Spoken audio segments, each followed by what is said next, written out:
Hello, good evening everyone. Clear evening sir. है? Good evening everyone. Okay, paper discussion हम रख लेंगे किसी दिन। एक बार वो आप लोग री अटेम्प्ट कर लेना, ठीक है।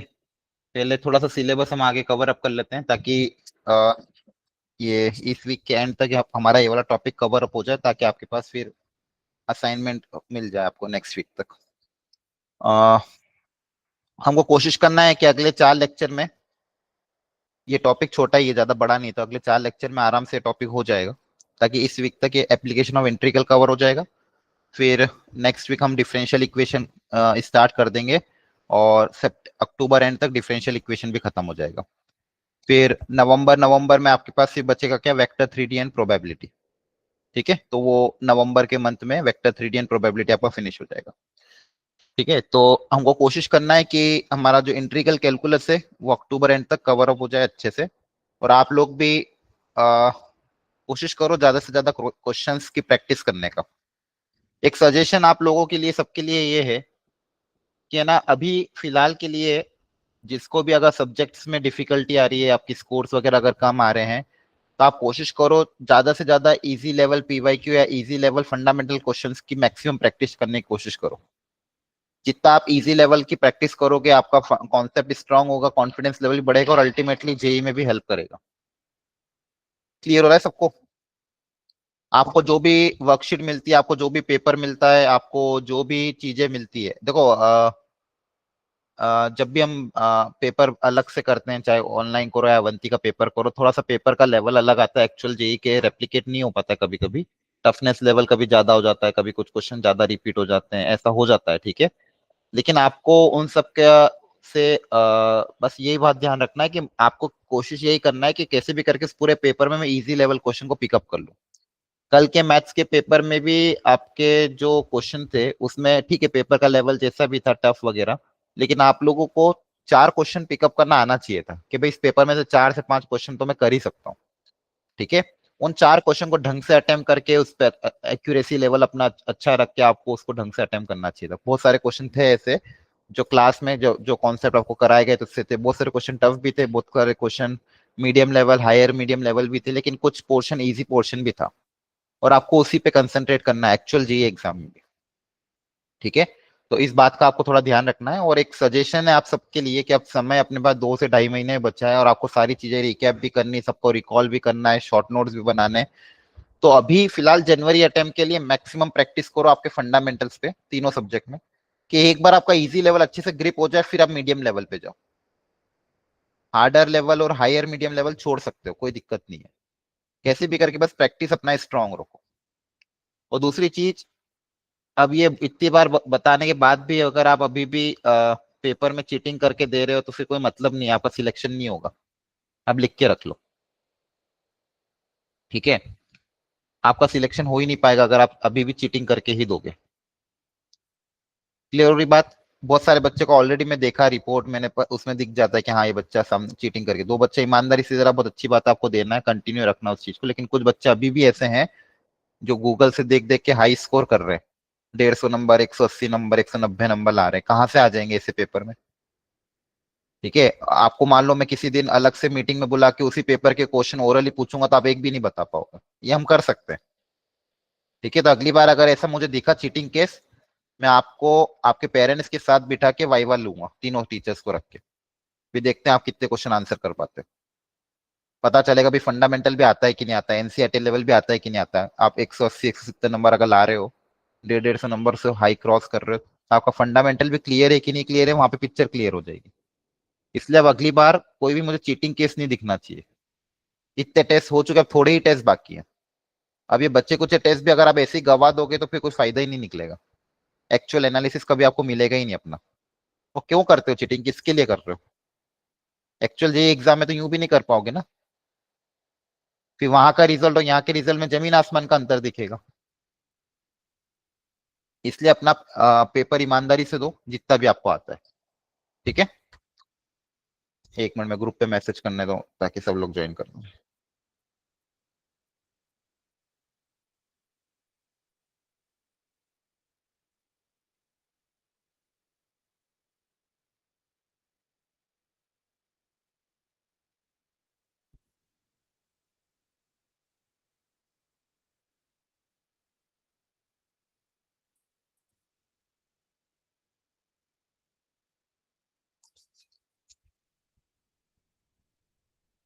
कुछ बच्चे तो बूट कैंप वाले होंगे, वो नहीं ज्वाइन कर पाएंगे, बाकी ज्वाइन कर लेंगे।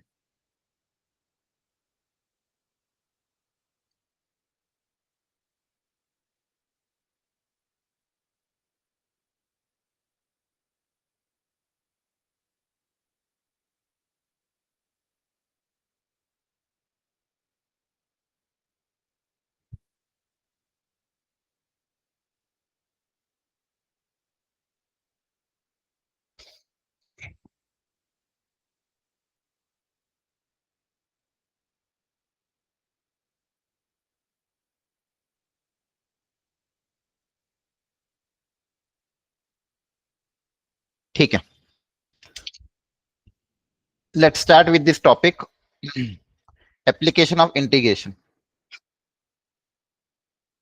अब इस टॉपिक में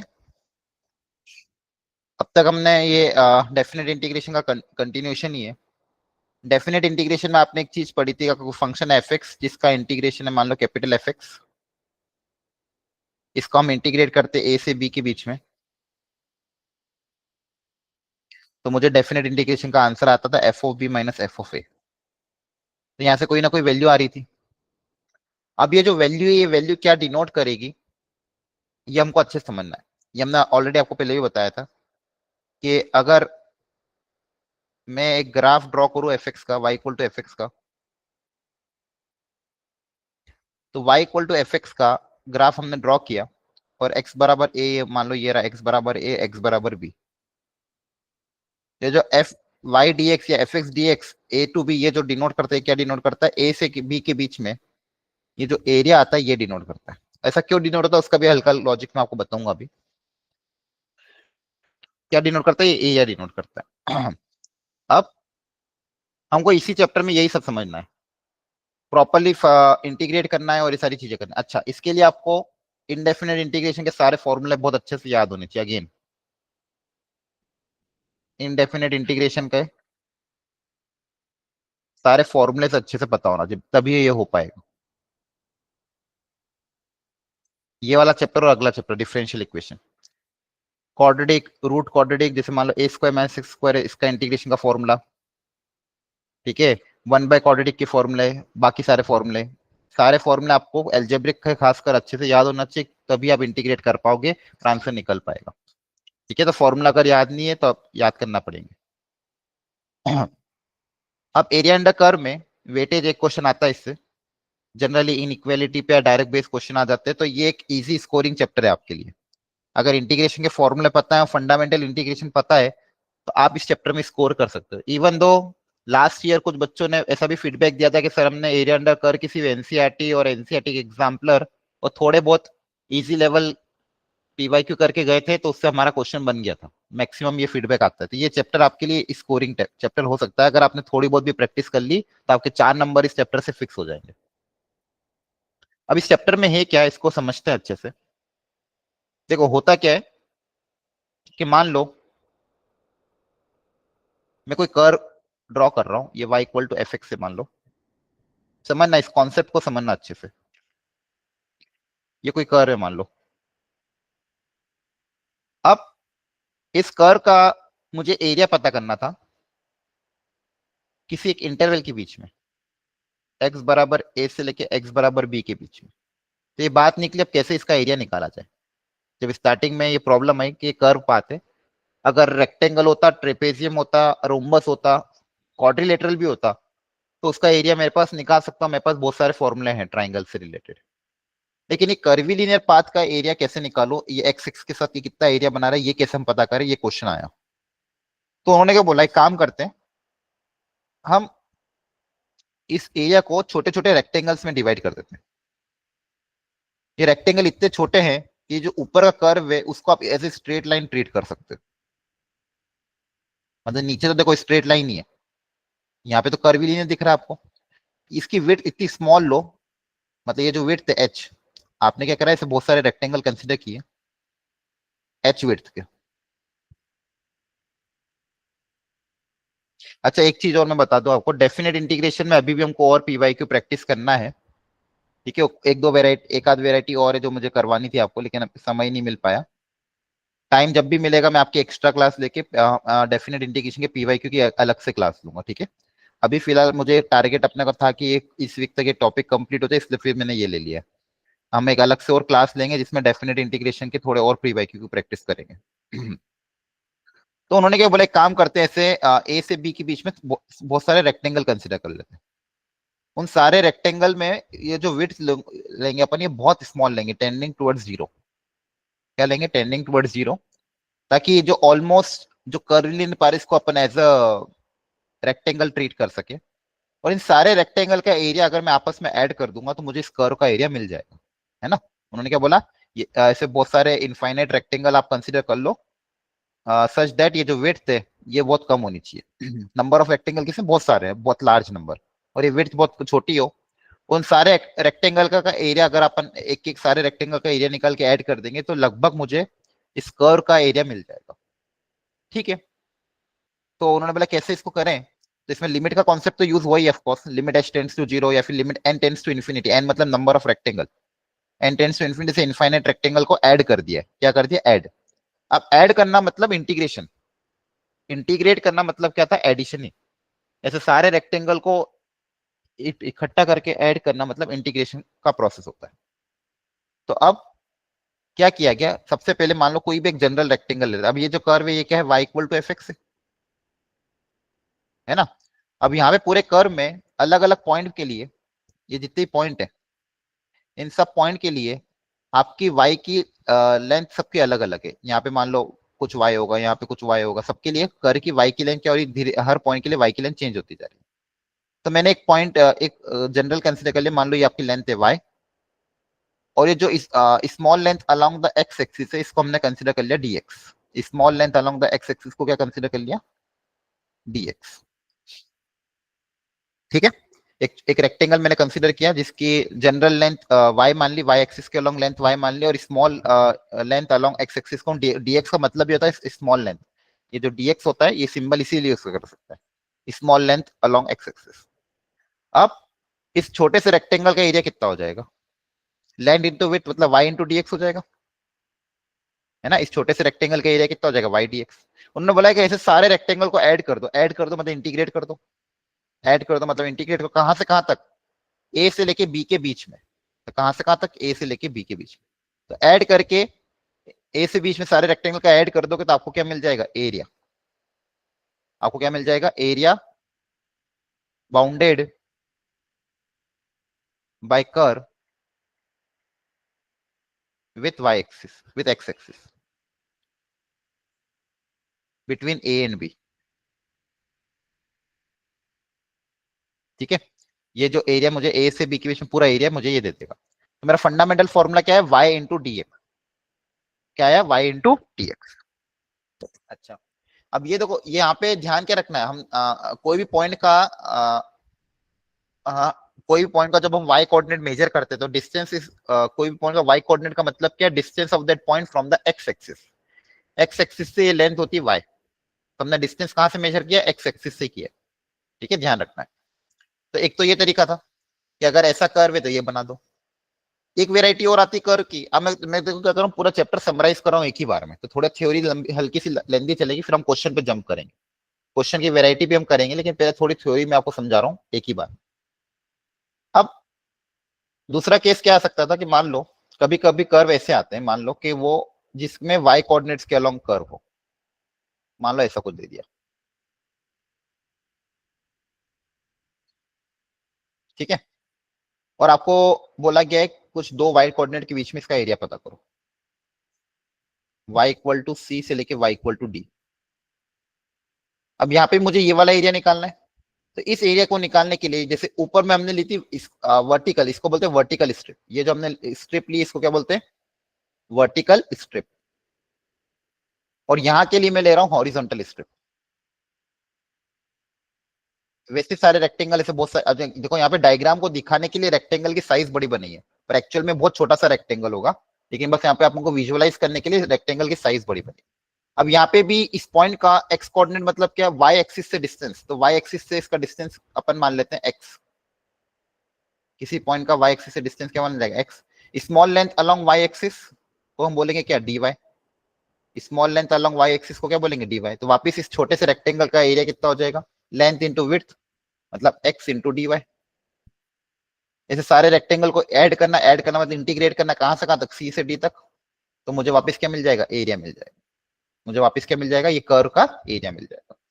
तो दो तरह की सिचुएशंस आपके पास आ सकती है, या तो आप वर्टिकल स्ट्रिप लोगे या फिर आप हॉरिजॉन्टल स्ट्रिप लोगे। दोनों ही केस में ध्यान रखना, अगर मान लो आप लिमिट रख लो सी से डी तक, तो सी से डी के बीच में ये जो इधर वाला चीज है, इधर कर्व सेम होना चाहिए। ध्यान रखना, यहाँ पे जो भी कर्व होना चाहिए उसका एक्स कोऑर्डिनेट उस कर्व का ही होना चाहिए। जैसे यहाँ पे जो भी कर्व हो, तो कर्व आपका सेम होना चाहिए। अगर मान लो कर्व चेंज हो रहा है तो आपको लिमिट को भी चेंज करना पड़ेगा। अभी मैं समझाऊंगा एक्सप्लेनेशन इसका। यहाँ पे भी आप देखोगे तो नीचे पूरा एक ही कर्व है, नीचे पूरा एक्स एक्सिस है, और ऊपर भी आपका एक ही कर्व है, y equal to f x. तो आप पूरा इंटीग्रेट कर दोगे ए से बी में, कोई दिक्कत नहीं है। या कि यहाँ पे कर्व आपका सेम ही है, कुछ कर्व चेंज नहीं हो रहा है। यहाँ पे भी सी से डी के बीच में एक ही कर्व है, तो आप लिख दो कि x x equal x into d y. तो यहाँ पे कर्व चेंज नहीं हो रहा है तो कोई दिक्कत नहीं। कर्व जब तक चेंज नहीं हो रहा, आप लिमिट पूरी इंटीग्रेट कर दोगे सी से डी तक। कभी कभी क्या आता है, दो कर्व आ जाते हैं, तो आपको थोड़ा ध्यान रखना पड़ेगा। फॉर एग्जाम्पल, मान लो एक कर्व ऐसा था, फिर दूसरी स्ट्रेट लाइन आ गई,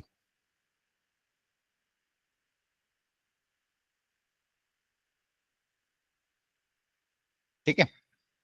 ये मान लो y equal to f x से, और दूसरा करता y equal to g x, और बोला था कि आप इसको भी इंटीग्रेट करो a से b के बीच में। ये पॉइंट है x इक्वल टू a, ये पॉइंट आपका x इक्वल टू b। वापिस आप वर्टिकल स्ट्रिप ही लोगे, क्योंकि एक्स कोऑर्डिनेट आपको दिए, तो मान लो वर्टिकल स्ट्रिप ले लिया आपने।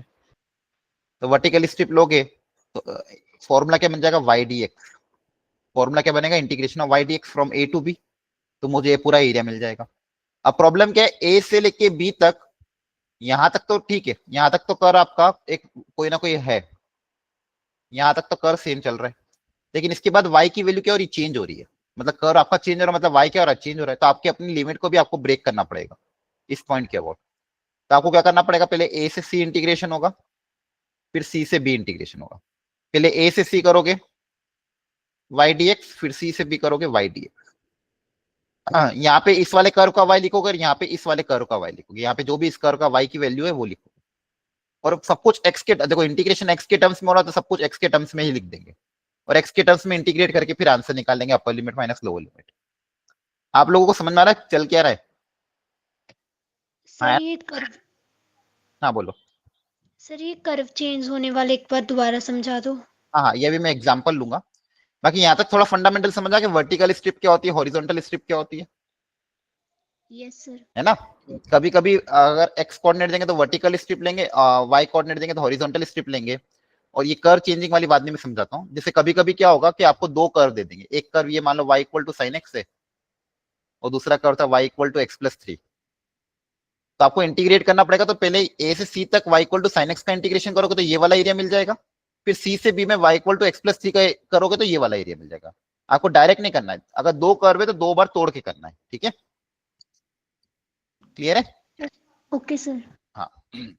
चलो पहले हम कुछ वेराइटी यहाँ पे कवर कर लेते हैं। जैसे एग्जांपल ले लेते हैं, फाइंड दी, लिखो चलो, area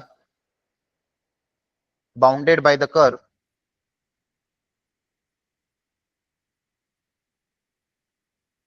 x square plus y square equal to a square. Find the area bounded by the curve x square plus y square equal to a square. ठीक, इतना सा दे दिया मान लो।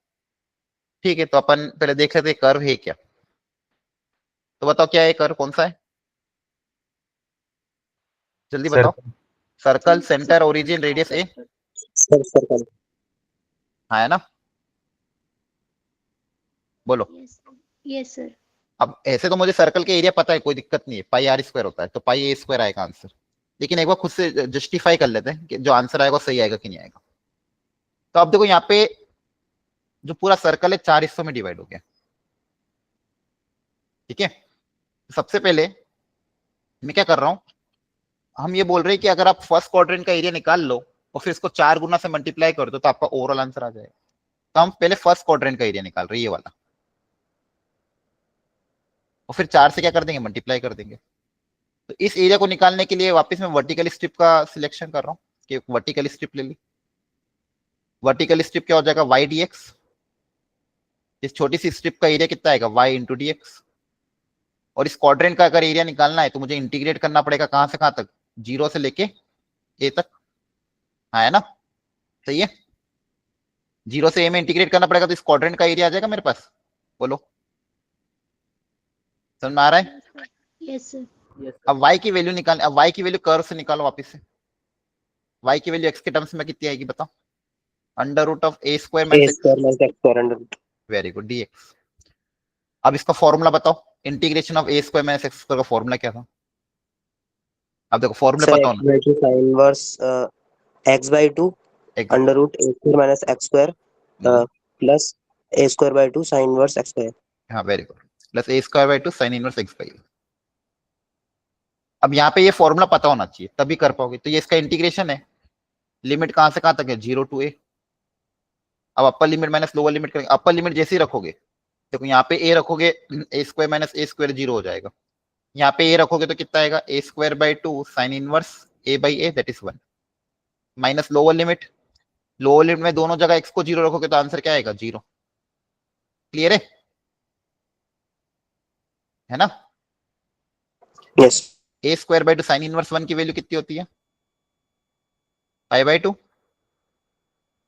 Yes sir. आपके पास कितना आ गया, इस इतने से पार्ट का एरिया कितना आ गया, पाई ए स्क्वायर बाई 4। इतने से पार्ट का एरिया कितना आ गया, पाई ए स्क्वायर बाई 4। क्लियर हो गया यहाँ तक। तो टोटल एरिया कितना आ जाएगा, 4 टाइम्स ए वन, 4 टाइम्स ए वन, 4 से 4 कैंसिल, आंसर कितना आ जाएगा, पाई ए स्क्वायर। आंसर कितना आ जाएगा, पाई ए स्क्वायर। क्या है, समझ में आया, बोलो। Yes sir. ठीक है, तो देखो ये फंडामेंटल आपको ध्यान रखना है कि ऐसे वर्टिकल स्ट्रिप लेके अपन चीजें सॉल्व कर सकते हैं, है ना। यहां तक समझ में आया सबको, क्लैरिटी है क्या हुआ, सर एक बोलो। बार लास्ट तक समझा देते। लास्ट स्टेप में कौन सी, सर जहाँ से ये आपने फॉर्मूला पुट करा है इसका। फॉर्मूला पुट अप करने के बाद upper limit minus lower limit कीजिए। एक्स की जगह ए रखोगे और एक्स की जगह एक बार जीरो रखोगे। अपर लिमिट में ये आया, लोअर लिमिट में जीरो आया। Okay sir. अपर लिमिट जहाँ पे जहां जहां भी एक्स की जगह ए रखोगे तो ये वैल्यू आ रही है, एक्स की जगह ए रखना है सिंपल, और लोअर लिमिट में एक्स की जगह जीरो रखना है। साइन इनवर्स 1 पाई बाई 2 होता है, ठीक है।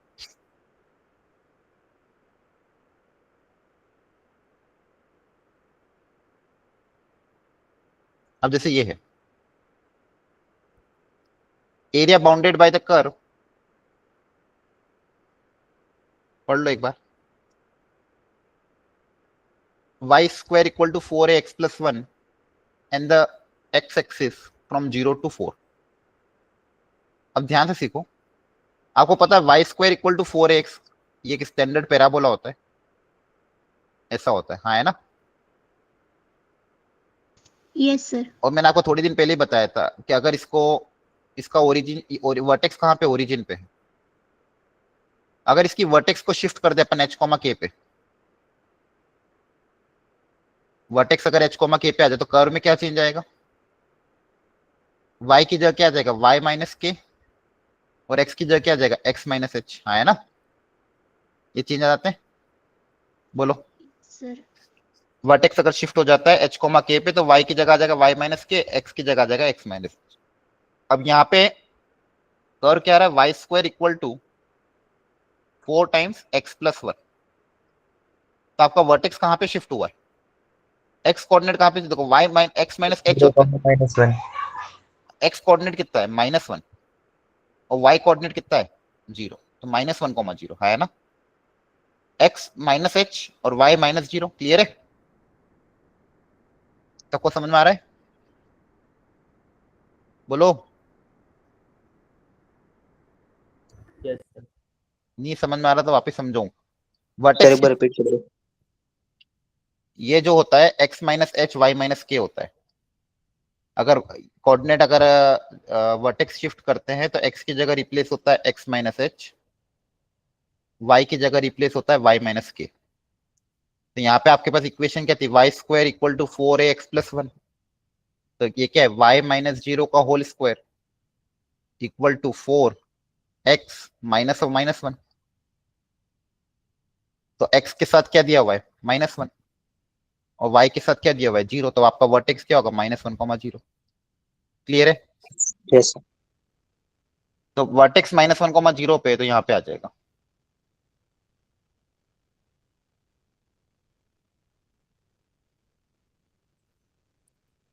अच्छा, थोड़ा सा और इसको ढंग से ड्रॉ। तो पहले तो सबसे पहले कर्व को ढंग से ड्रॉ करना आना चाहिए। ये अपन ने ड्रॉ कर दिया, आगे जाते हैं। अब बोला कहां से कहां तक इंटीग्रेट करना, y बराबर 0 से y बराबर 4। तो y बराबर 0 तो ये रहा। अब 4 कहां पे, इस पॉइंट के ऊपर है कि नीचे, ये पता करना पड़ेगा। तो सबसे पहले बताओ ये वाला पॉइंट कैसे पता करेंगे, ये जो एक्स एक्स वाई एक्सिस पे जो पॉइंट है, ये कैसे पता करेंगे, ये पॉइंट कौन सा होगा कोऑर्डिनेट। ये कर्व वाई एक्सिस पे कहां पे इंटरसेक्ट कर रहा है, कैसे पता करेंगे। अरे बोलो, इसमें क्या टाइम लगा रहे हो। सर x एक्सिस 0 है सर तो x y। एक्स को 0 रख दोगे, तो एक्स को 0 रखोगे तो वाई कितना आएगा, वाई स्क्वायर इक्वल टू 4, तो वाई 2 आ जाएगा। X yes sir. कर की इक्वेशन में एक्स को 0 रख देना, कर की इक्वेशन में एक्स को 0 रखोगे तो वाई स्क्वायर इक्वल टू 4 आएगा, तो वाई की वैल्यू 2 आ जाएगी। तो ये पॉइंट क्या आएगा, 0,2। तो 0,2 यहाँ पे आ रहा है, मतलब 4 ऊपर आएगा कहीं ना कहीं, है ना। क्लियर है, बोलो। Yes sir. Yes sir.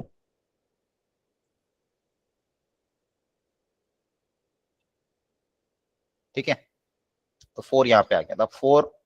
तो 0 से 4 के बीच में वाई एक्सिस के साथ कौन सा एरिया बन रहा है, ये वाला, हाँ है ना। 0 से 4 के बीच में वाई यस वाई एक्सिस, ये आपकी वाई एक्सिस है वर्टिकल, वाई एक्सिस के साथ ये कर 0 से 4 के बीच में कौन सा एरिया बना रहा है, ये वाला।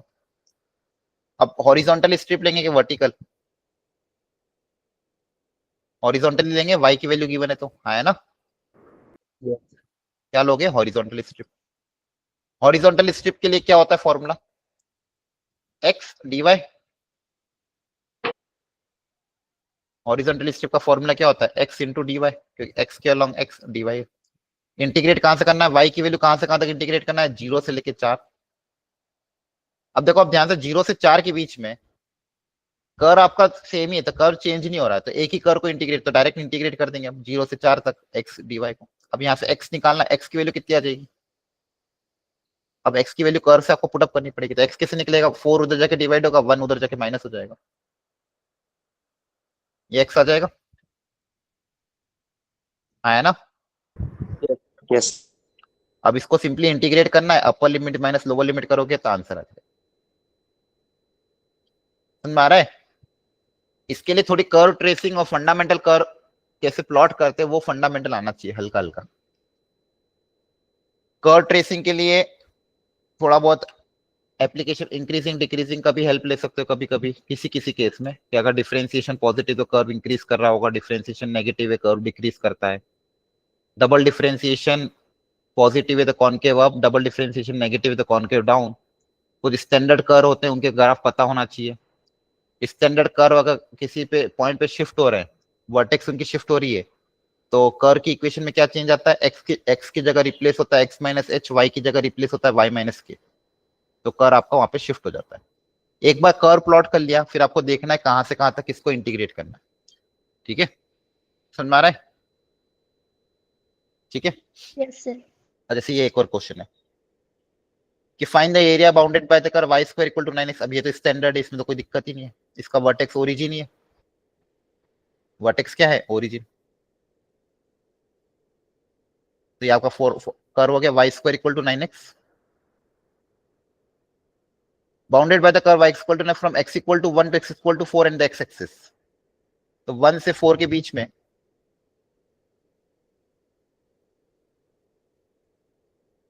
x एक्सिस के साथ कौन सा एरिया कवर करेगा, दिख रहा है सबको, ये वाला एरिया, हाँ है ना।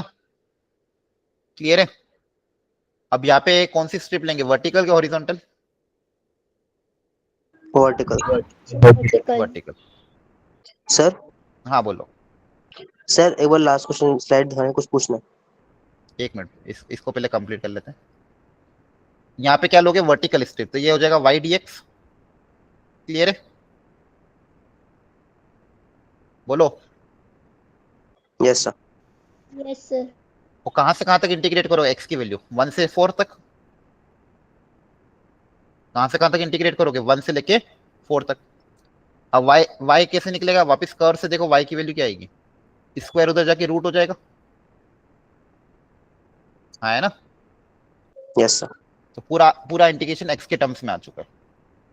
ये 3 बाहर आ जाएगा, √9 मतलब 3 बाहर आ जाएगा। एक्स की पावर 1/2 का इंटीग्रेशन क्या होगा, 1/2 + 1 अपॉन 1/2 + 1, 1 से 4, 3 डिवाइडेड बाय 3/2, फिर upper limit minus lower limit.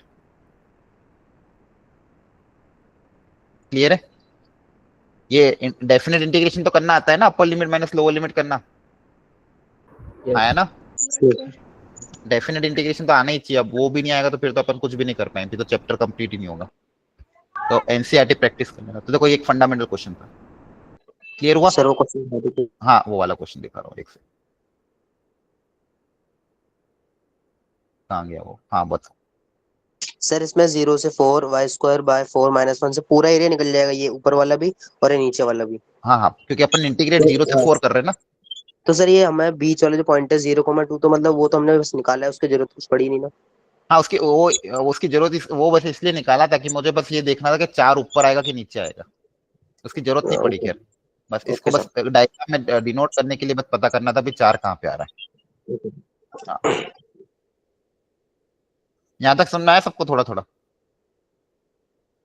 बोलो। Yes, sir. Yes sir. Yes sir. अब कभी कभी क्या होगा, आपको 2 कर देंगे। कितने कर देंगे, 2। ठीक है, चलो एक काम करो, पहले आप एक क्वेश्चन करो, फिर सेकंड 2 कर पे आते हैं। चलो इसको ट्राई करो सब लोग। Find the area bounded by the curve this x axis from x = 0 to 2। पहले इसका डायग्राम ड्रॉ करो। आपको पता है ये एक पैराबोला होता है, ये कैसा दिखेगा, इसके रूट्स कैसे होंगे, इसका डायग्राम ड्रॉ करो फिर सोचो। पहले इसके रूट्स पता कर लो।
हो गया अटेम्प्ट?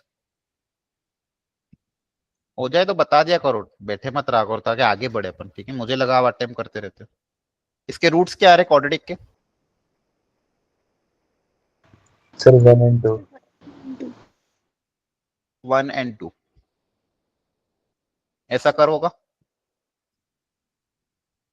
आपको इंटीग्रेट कहां से कहां तक करना है? 0 से 2।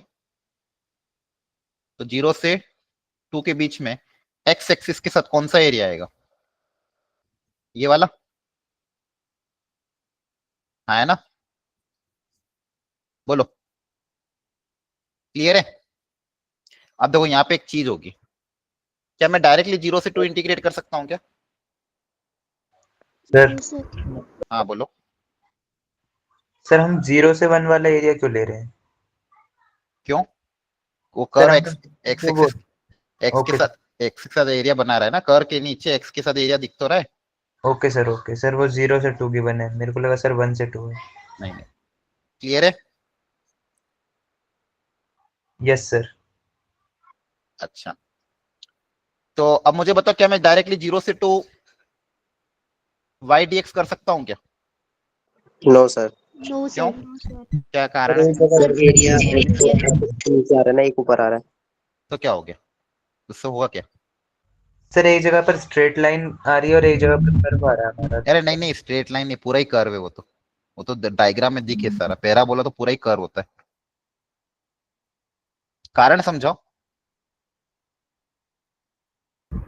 सर इंटीग्रेशन में सर वो नेट एरिया आता है सर, उसमें वो साइन नहीं देख। हाँ, इंटीग्रेशन क्या देता है? नेट एरिया देता है। यहाँ पे आपका एरिया पॉजिटिव आएगा और यहाँ पे आपका एरिया क्या आएगा? नेगेटिव।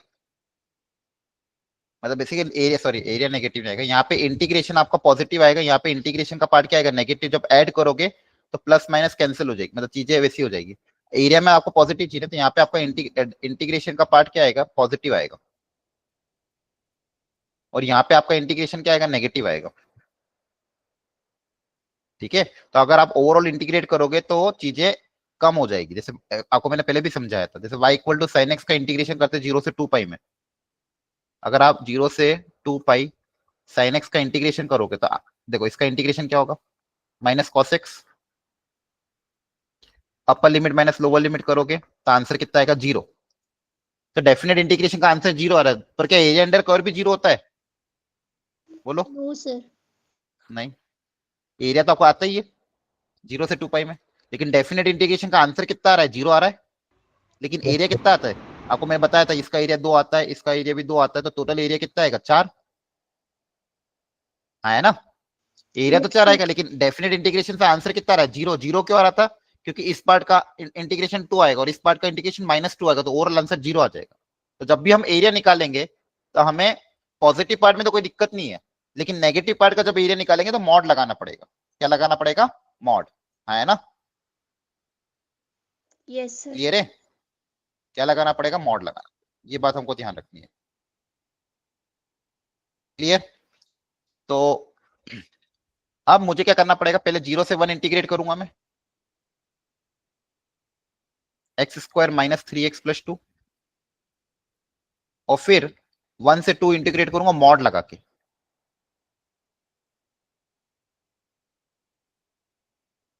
और फिर इन दोनों एरिया का क्या करेंगे? ऐड करेंगे, तब मेरा आंसर आएगा। क्लियर है? तो यहाँ पे आपको जब 1 से 2 करोगे तो यहाँ पे आपको क्या लगाना पड़ेगा? मॉड। अब ये जो ये नेगेटिव आंसर आएगा, 1 से 2 में इंटीग्रेशन करोगे आंसर क्या आएगा? नेगेटिव। लेकिन आपको क्या लेना? Positive part.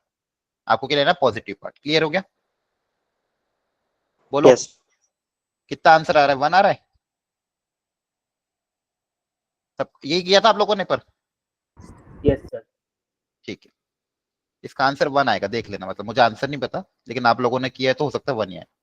बस ध्यान रखना, अगर ग्राफ एक्स एक्सिस के नीचे है तो मॉड लगाना मत भूलना।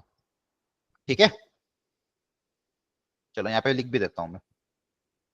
तो अगर आपका ग्राफ एक्स एक्सिस के नीचे है, ये A1 है मान लो, ये A2 है, टोटल एरिया कितना हो जाएगा? A1 plus mod of A2। ठीक है, आपको जब भी एक्स के नीचे होगा तो क्या लगाना पड़ेगा? मॉड। जब भी एक्स एक्सिस के नीचे लगा होगा तो एरिया में क्या लगाओगे? मॉड। आ रही बात समझ में? Yes sir. Yes sir. Okay, now एक ये वेराइटी हो गई। अब एक वेराइटी और मैं समझाना चाह रहा था, कभी कभी आपको मान लो दो कर देते हैं, कंसंट्रेट होके सुनना है ना। खैर इसका फॉर्मूला ही याद करना है, फॉर्मूले का लॉजिक क्या है बस मैं वो समझा रहा हूं। मान लो एक कर्व है आपका y इक्वल टू f1x, एक फंक्शन ये है। दूसरा कर्व है आपका मान लो y इक्वल टू f2x। दो कर्व है आपके पास, और बोला है कि इसका भी एरिया निकालो किसी a से b के बीच में।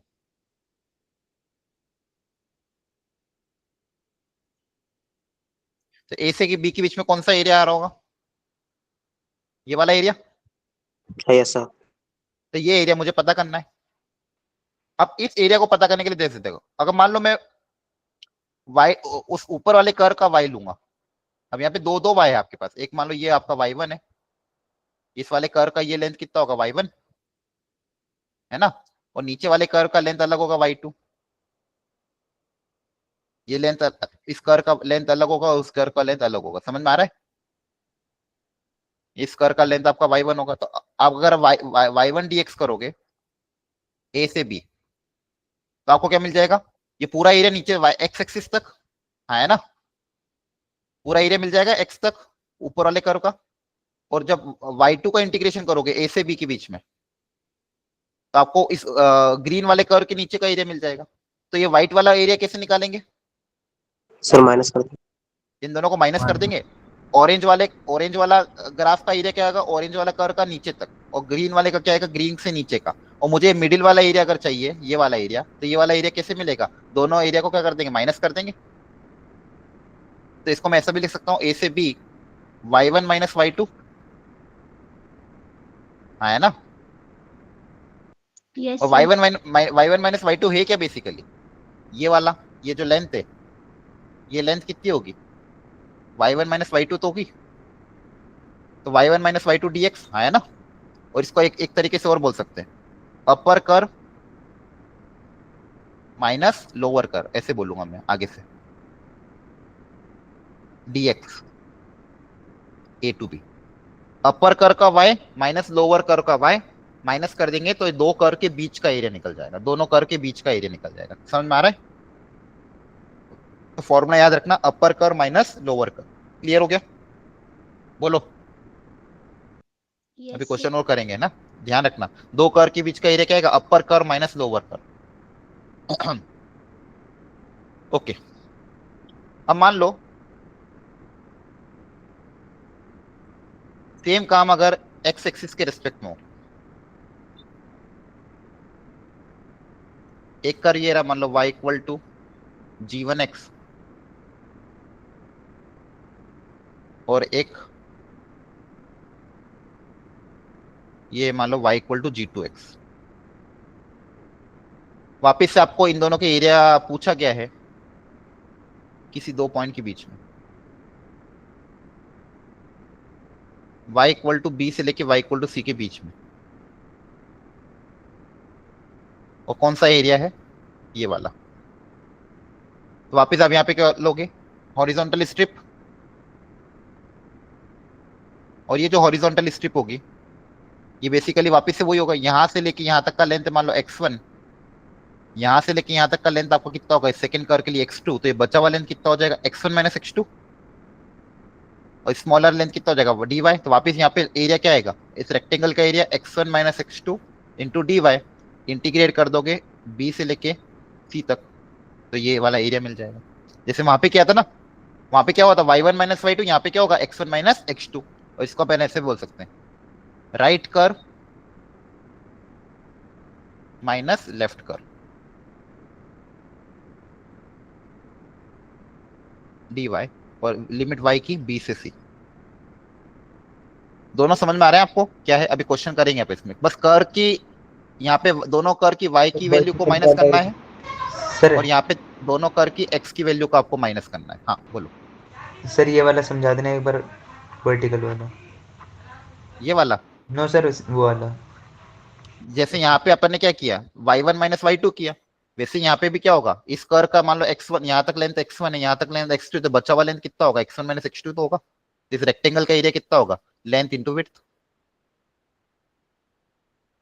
ठीक है, अभी क्वेश्चन करेंगे तो और समझ में आएगा, डोंट वरी।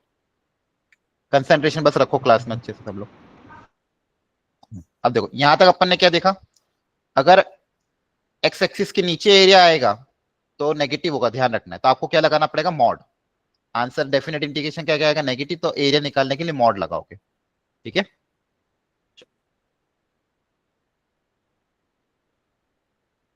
अब जैसे एक और ये, find the area bounded by the curve y equal to e x from 0 to e। ये भी आसान है, आप खुद से कर लेना, ऑप्शन से बस मैच कर लेना इंटीग्रेट करके। अब एक दूसरा क्वेश्चन कर लेते हैं जिसमें दो कर्व आ रहे हो। अब एक बार सब लोग प्रॉपर्ली ट्राई करो, इन दोनों कर्व को प्लॉट करो पहले। एक कर्व है y minus x square plus 2x, दोनों रूट्स को बनाओ, डायग्राम ड्रॉ करो। दूसरा कर्व है y equal to minus x.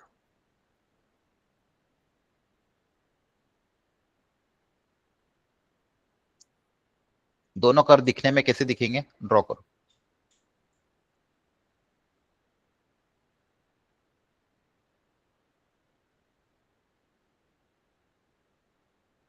और दोनों कर्व के बीच में कौन सा एरिया आ रहा है वो एरिया निकालना है। करो ट्राई।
कितना आ रहा है?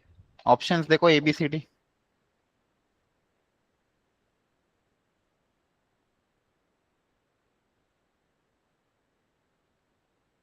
अच्छा है क्वेश्चन क्या? अच्छा, इसके रूट्स क्या हैं?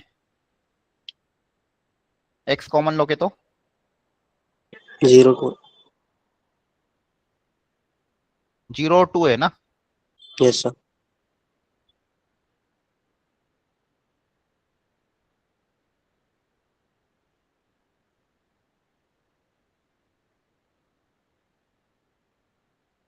और दूसरी लाइन क्या है? y इक्वल टू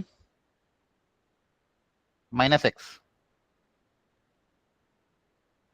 ग्राफ से ड्रॉ किया, डाउनवर्ड पैराबोला है ना? क्लियर है? बोलो।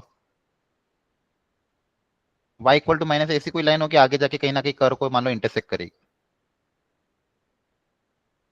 y इक्वल टू एक्स ऐसी होती, y इक्वल टू -x ऐसी होगी, हाँ है ना? समझ में आ रहा है यहाँ तक? Yes sir. Yes sir. अब आपकी स्ट्रिप ऐसी दिखेगी। वर्टिकल स्ट्रिप लोगे। अब देखो अब है ना, ऐसे ऐसे देखा करो। वर्टिकल स्ट्रिप को घुमाएंगे कहाँ से? अब देखो इन दोनों कर्व के बीच में एरिया कौन सा रहा है? ये वाला।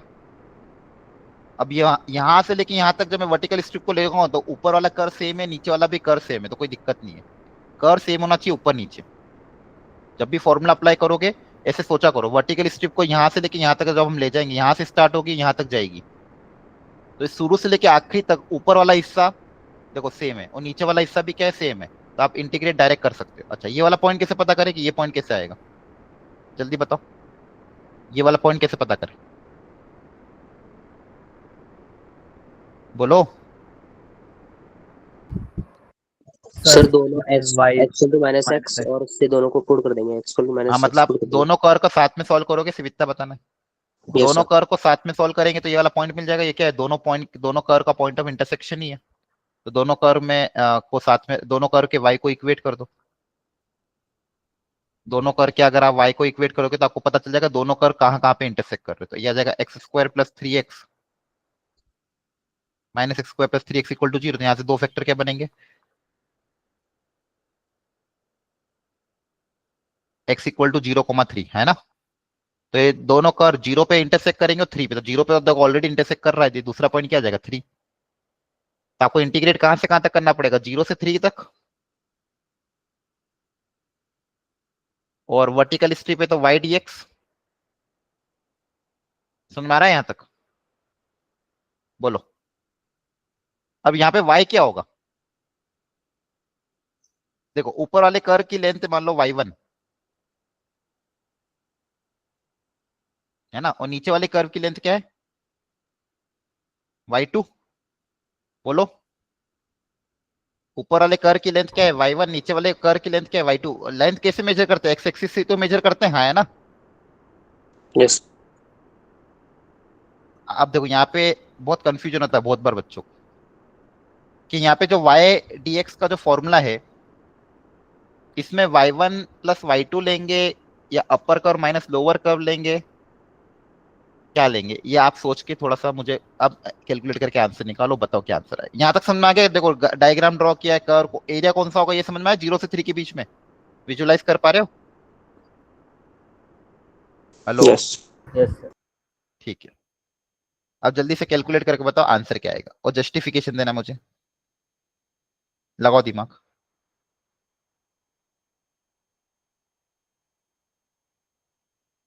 ये सर कंफ्यूजन 9/2 आ रहा है। 9/2 आ रहा है? अच्छा अच्छा अच्छा, वेरी गुड। बाकी लोग भी निकालो, फिर मुझे बताना क्या तरीका अपनाया आपने।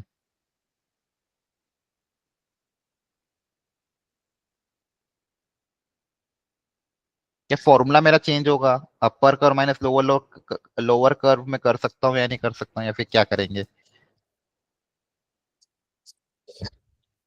ये क्या बहुत सी बार कंफ्यूजन हो जाता है। सर आपने तो कहा था आपने तो जनरल कंफ्यूजन क्या आता है दिमाग में? सर आपने कहा था अपर कर्व माइनस लोअर कर्व करना है, तो सर वो वाला यहाँ फॉर्मूला और लगा के करेंगे ना, नेगेटिव क्या वाले। कह रहे? सर नेगेटिव नेगेटिव वाले वाले? में मॉड नहीं लगेगा? नेगेटिव वाला? सर नेगेटिव वाले में मॉड लगेगा ना? अरे वो थोड़ी, वो तो दो दो अलग अलग हिस्सा होता था, तो ये तो एक हिस्सा, एक एक कर्व के नीचे दूसरा कर्व है ना। वो मॉड का कॉन्सेप्ट कब लगता था, जब मान लो आपका एक एक एरिया ये वाला है और दूसरा एरिया नेगेटिव आ रहा है, तब यहां से यहां में आप उस एरिया में मॉड लगा देते हो। अब यहाँ पे तो दो कर्व के बीच का एरिया है, ठीक है, तो वो अपना भी ले लेगा साइन। यहाँ पे मॉड वगैरह लगेगा थोड़ी, यहाँ पे तो एक ही इंटीग्रेशन होगा वाई डी एक्स। जब दो अलग अलग हिस्से होते तब मॉड लगते हैं। अब देखो ध्यान से, यहाँ पे भी आप अपर कर्व माइनस लोअर कर्व कर सकते हो, कोई दिक्कत नहीं है, क्योंकि लोअर कर्व में अपना वाई नेगेटिव होगा तो माइनस माइनस प्लस ही हो जाएगा। तो अपर कर्व माइनस लोअर कर्व, अपर curve minus lower curve dx 0 से 3। अब बताओ अपर कर्व का y क्या है,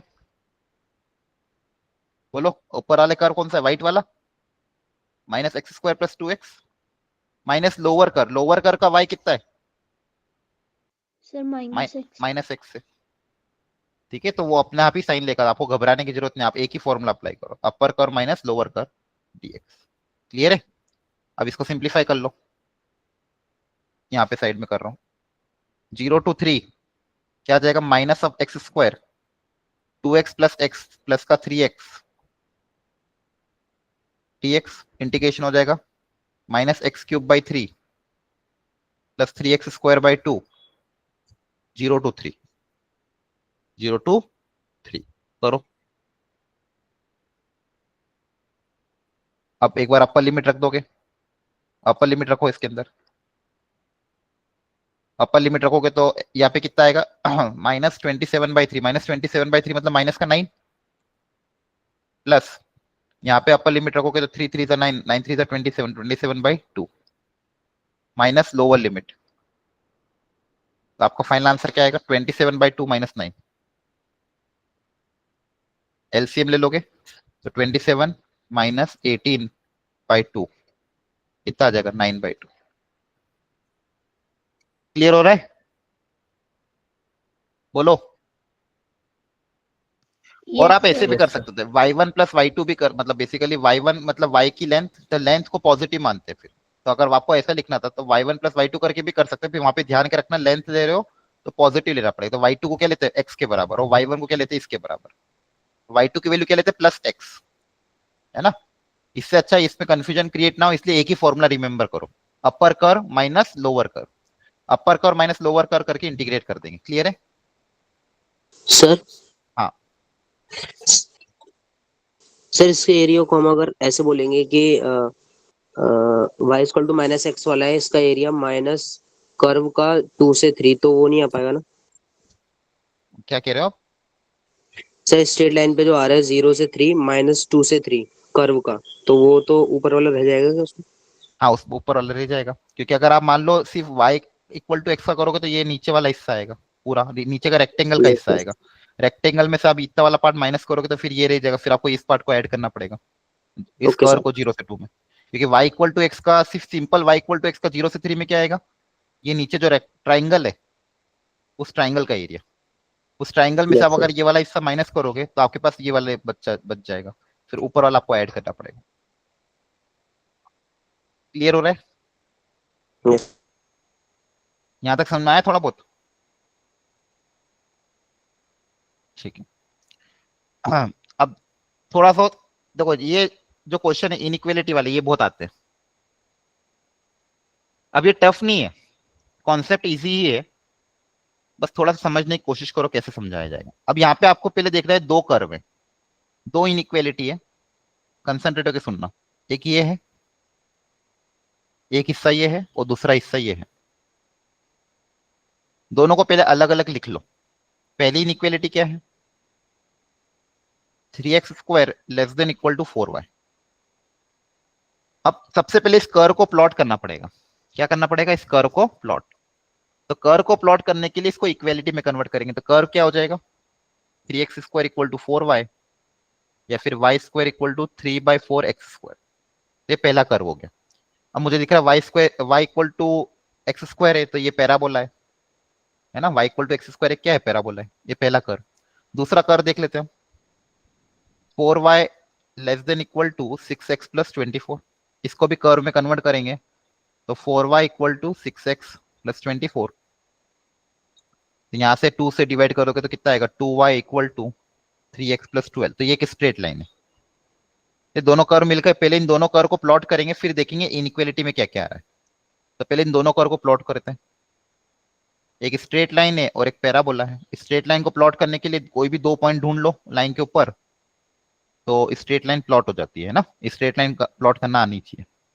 तो पहला कर्व क्या है, y equal to x square, origin से पास होगा curve y equal to 3/4 x square. एक रफ ग्राफ बनाना है आपको।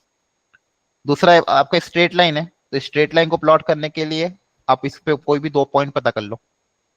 तो जैसे x को 0 रख के, x को 0 रखोगे तो x को 0 रखो तो y कितना आएगा, 2y इक्वल टू, तो y कितना आएगा 6। तो x को 0 रखने पे y 6 आ रहा है, तो एक पॉइंट हो गया 0,6।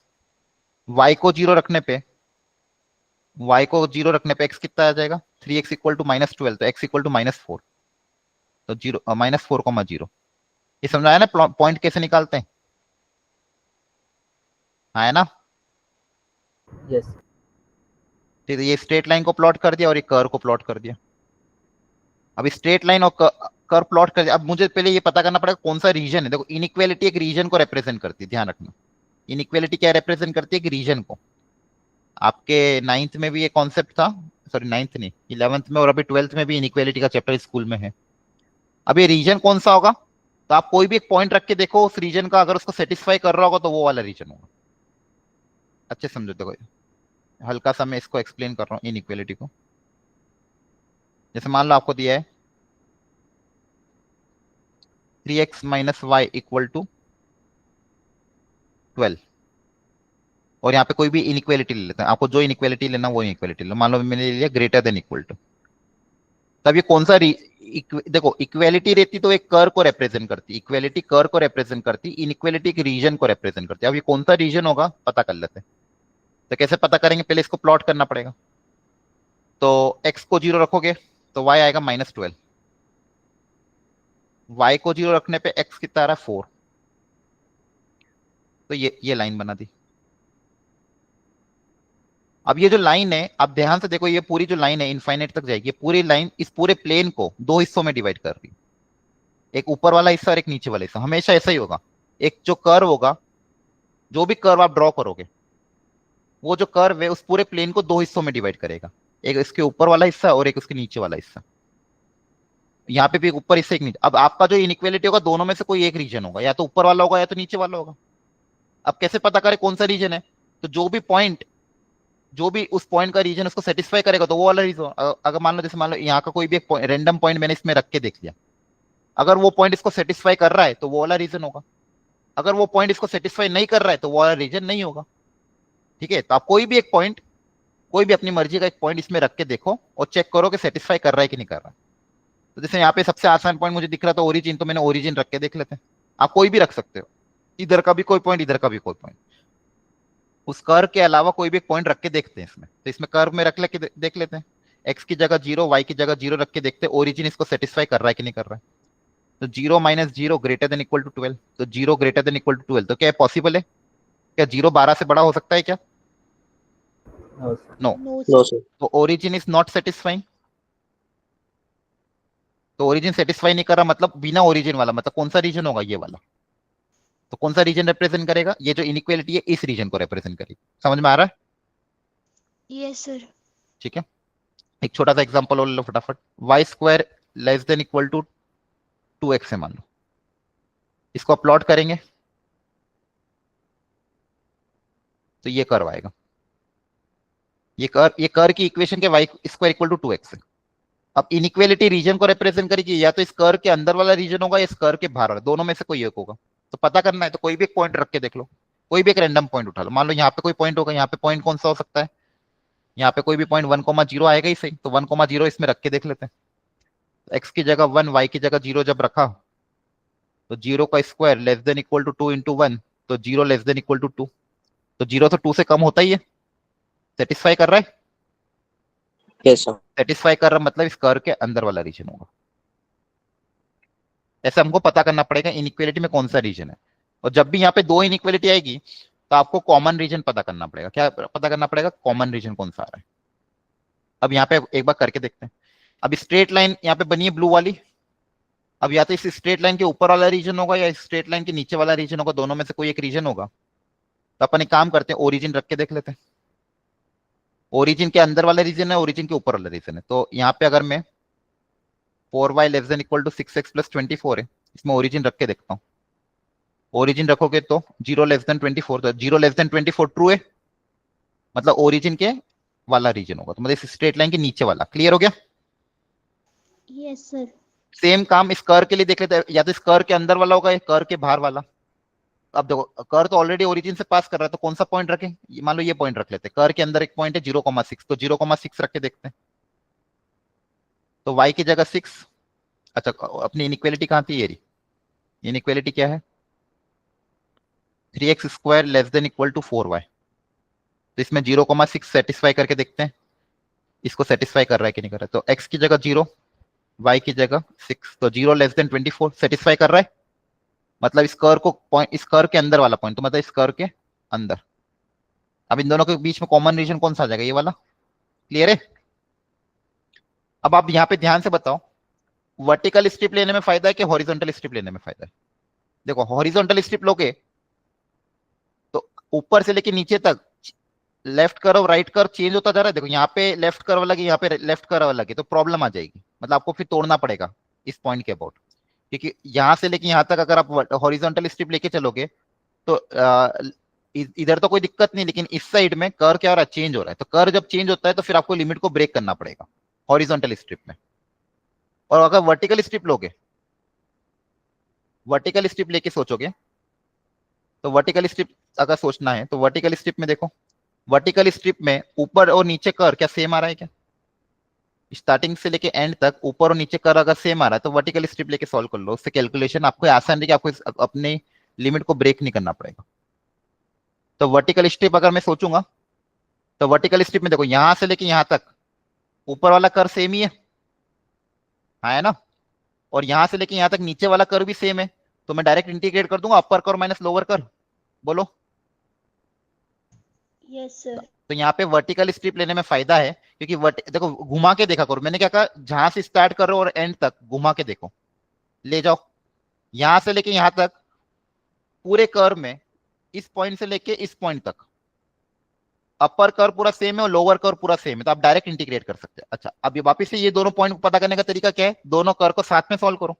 दोनों कर्व को साथ में सॉल्व करोगे फिर फॉर्मूला क्या अप्लाई हो जाएगा? अपर कर्व माइनस लोअर कर्व, अपर कर्व का y माइनस लोअर कर्व का y dx, और लिमिट कहां से कहां तक? यहां से लेके यहां तक। अब ये पॉइंट पता करने के लिए दोनों कर्व को साथ में सॉल्व करना पड़ेगा, तो आपको x के दोनों कोऑर्डिनेट पता चल जाएंगे। तो दोनों कर्व के x के कोऑर्डिनेट को साथ में रख लो, दोनों कर्व के x के कोऑर्डिनेट को क्या रख लोगे? साथ में। तो आपको दोनों कर्व के y को इक्वेट कर लेते हैं, इस कर्व का y और इस कर्व का y, तो अपन को x कोऑर्डिनेट मिल जाएगा। तो पहले कर्व का क्या था? y इक्वल टू 3/2x², और दूसरा कर्व क्या है?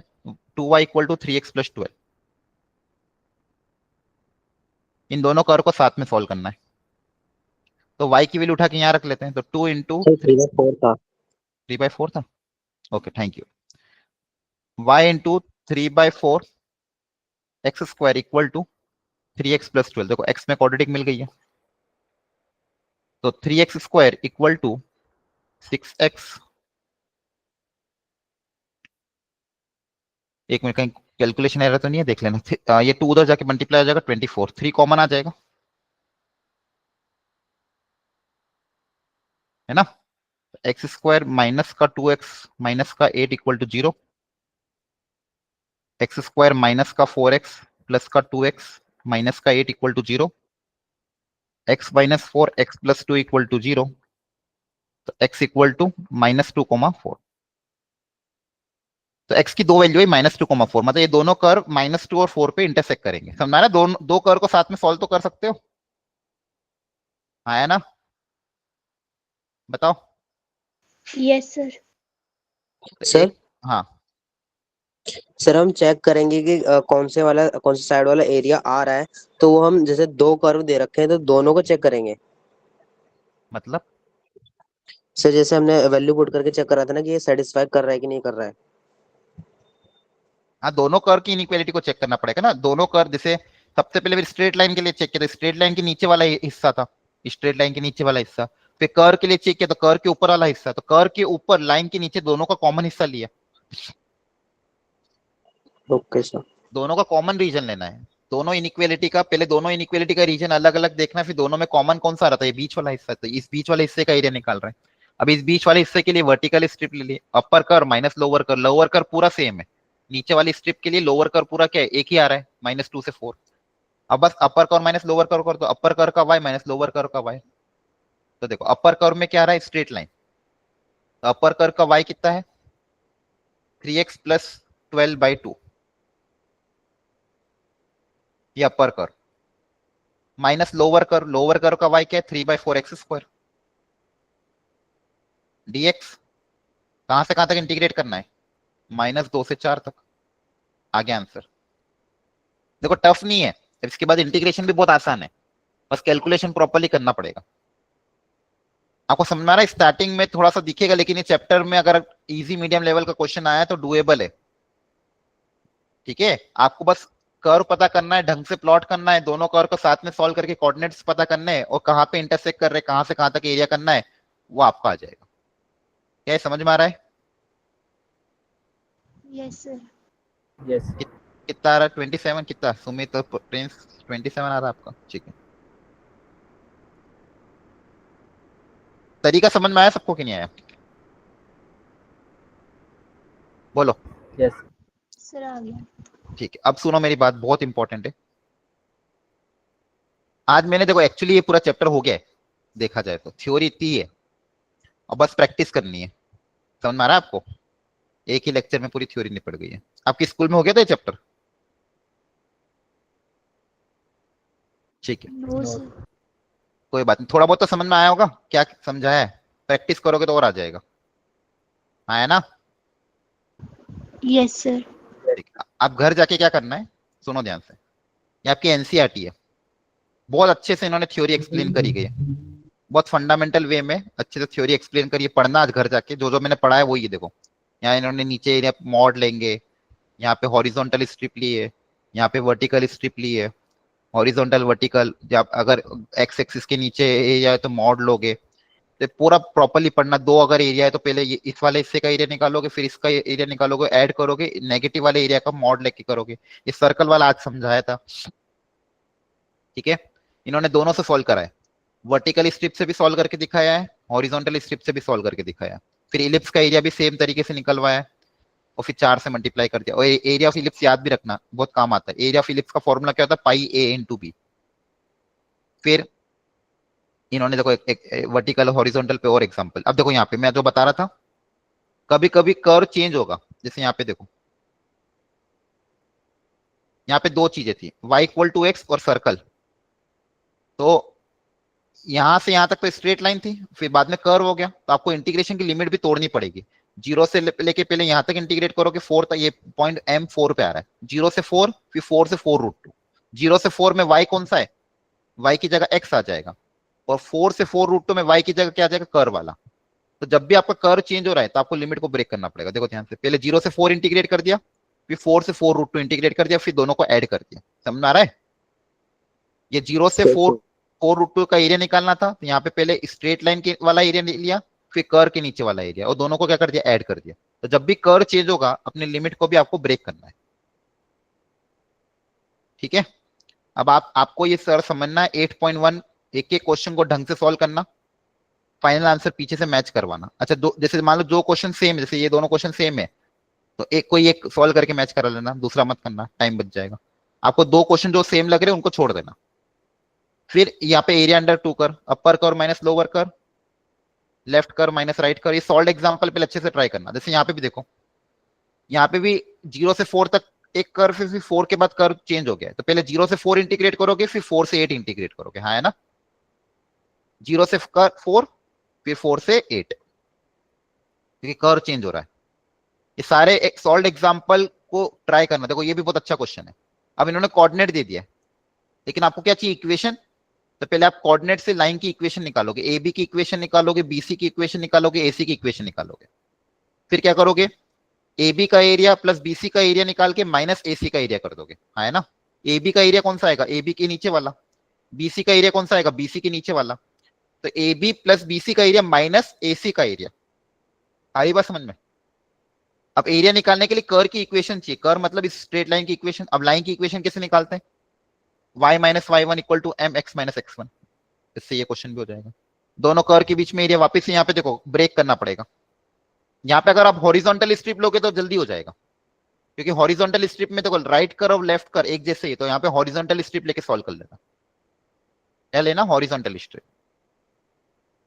ये सारी चीजें बहुत अच्छी है। इसके बाद 8.2 ट्राई करना ढंग से, और फिर मिसलेनियस। मिसलेनियस भी अपने आप में बहुत अच्छी है। ये सारा काम आपको करके आना पड़ेगा। अगली क्लास में पूरी एनसीईआरटी का डाउट डिस्कशन ही करूंगा मैं। मिसलेनियस में बहुत अच्छे अच्छे क्वेश्चन है। ये देखो इनइक्वालिटी वाले क्वेश्चन भी है जो मैंने आज करवाया आपको, है ना। समझ में आ रहा है आपको। और फिर समरी है पीछे। तो आज घर जाके प्रॉपर्ली खुद से हैंड रिटन अपने इस चैप्टर के नोट्स बनाना, एनसीईआरटी का सारा क्वेश्चन सॉल्व करना। पूरी एनसीईआरटी आज या कल में निपटा लेना। कल वाली क्लास में हम एनसीईआरटी का डाउट डिस्कशन करेंगे। एक बार एनसीईआरटी हो गई, उसके बाद फिर मॉड्यूल पे मूव करेंगे। मॉड्यूल की एक्सरसाइज 1 करने के बाद फिर पीवाईक्यू और चैप्टर एंड। समझ में आ रहा है, बोलो। Yes sir. तो आपको मेहनत करनी पड़ेगी, घर जाके सॉल्व एग्जाम्पल ट्राई करना प्रॉपर्ली। सॉल्व एग्जाम के बाद एनसीईआरटी ट्राई कर लेना। कल वाली क्लास में एनसीईआरटी का डाउट डिस्कशन करेंगे। ओके सर पूरी एनसीईआरटी का डाउट डिस्कशन लोगे? हाँ पूरी। अब रात लगे दिन लगे, आज रात को 1.5 घंटा आज रात को बैठ जाना, 1.5 घंटा कल सुबह बैठ जाना। 2 घंटे में तो पूरी एनसीईआरटी हो जाएगी, 2 से 3 घंटे में। ठीक है, 1.5 घंटा आज रात का, 1.5 घंटा कल सुबह का, तो दोनों में निपटा लेना। क्लियर होगी बात। पर कर लेना, अगर करोगे तो जेई लेवल के क्वेश्चन होंगे, और नहीं करोगे तो फिर अटकोगे। मैंने पहले भी आपको कहा था, इनडेफिनेट में भी अगर एनसीईआरटी करोगे तो ग्रिप मजबूत रहेगी, और एनसीईआरटी नहीं करोगे तो जेई के क्वेश्चन भी नहीं होंगे। इसलिए एनसीईआरटी का समय आपको मैं दे रहा हूँ, और ये बोर्ड्स पॉइंट ऑफ व्यू से भी इंपॉर्टेंट है। तो आपका काम निपट जाएगा। आज 1.5 घंटा बैठो, 1.5 घंटा सुबह जल्दी उठ के कंप्लीट करो। कंप्लीट करके अपने अपने ग्रुप में मुझे फोटो भेज देना। ठीक है, कल की क्लास में अपन एनसीईआरटी डाउट डिस्कशन कर लेंगे, और फिर आपको मैं अच्छे लेवल के जेई के क्वेश्चन कराऊंगा। फिर आपको अपने आप कॉन्फिडेंस आएगा कि हाँ हो रहे हैं। ठीक है, चलो ठीक है, आज के लिए इतना ही रखते हैं, कल मिलते हैं।